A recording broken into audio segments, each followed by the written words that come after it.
Dans le cadre La Différence, Out Fortis, Stony Day, influenceur, auteur des Gbets de Stony, suivi par des centaines de milliers de personnes via les réseaux sociaux, a été honoré symboliquement au cours du récital La Différence Abidjan 2019 avec la comédienne et présidente du Festilag Nakissi Savané, l'auteur et l'animateur jeunesse engagé Loba Koutouan.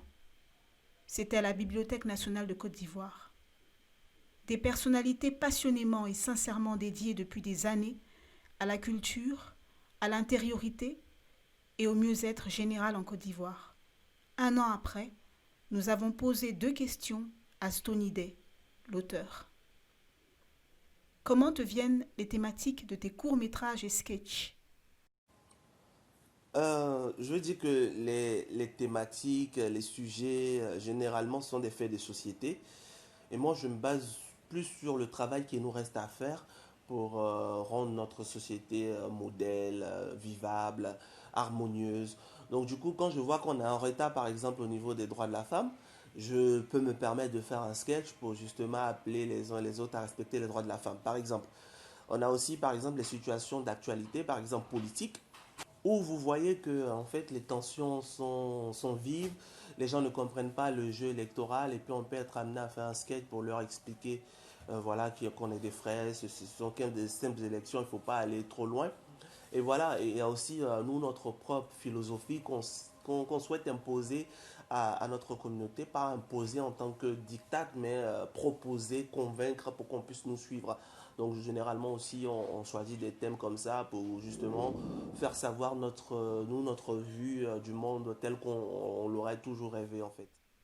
Tu le fais à merveille, mais comment arrives-tu à équilibrer le langage familier et le langage soutenu dans tes réalisations? Oui, après, il faut savoir que nous, on sait qu'on a un public qui est éparse. On a des gens qui sont de toutes les sensibilités. Vous avez des intellos, vous avez même des analphabètes aujourd'hui qui utilisent les réseaux sociaux. Donc, vous voyez que quand vous adressez un message, il faut que la personne qui regarde se retrouve dans ce message. Donc, il faut choisir le juste milieu.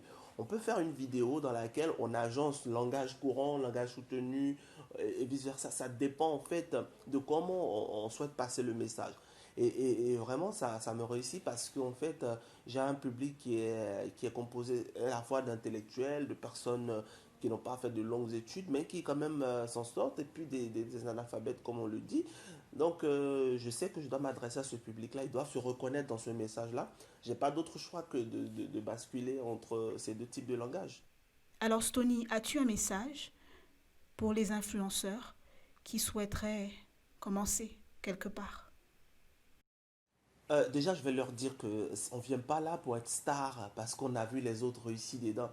Beaucoup ont commencé, beaucoup ont échoué, beaucoup ont abandonné parce qu'ils n'avaient pas cet engagement qu'il fallait. En fait, les gens, ils viennent, ils se disent, oui, il y a de l'argent, il y a de la visibilité. Les gens, oui, ils semblent vivre bien. Et voilà, nous, on veut faire aussi. Mais ils ne viennent pas proposer quelque chose de nouveau. C'est comme s'il y a une concurrence et vous venez faire comme la concurrence. Mais écoutez, vous n'avez pas d'intérêt. Proposez quelque chose de nouveau. Proposez quelque chose de waouh, qui sort de l'ordinaire, de ce que les gens ont l'habitude de voir. Et vous allez voir qu'ils vont vous suivre. Mais si tu veux proposer ça, il faut que toi-même tu aies étudié déjà ta cible, tu t'es préparé. Mais généralement, les gens ne sont pas préparés. Donc vraiment, venez à ce métier-là parce que vous avez envie de le faire. Sinon, vous allez vous mettre à acheter les followers, à vous décourager parce que vous n'avez pas fait 100 likes, à regarder les j'aime, à stresser seul, alors que ce n'est pas pour ça. On est venu pour donner du plaisir. Et nous-mêmes, on doit être fun en fait. Vous voyez. Donc, c'est ce que je peux leur dire. Et puis, il y a la place pour tout le monde.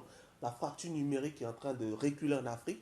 Internet sera à gogo et les gens auront besoin de plus de contenu. Alors vous avez votre place, saisissez-la et surtout faites bien ce que vous voulez faire.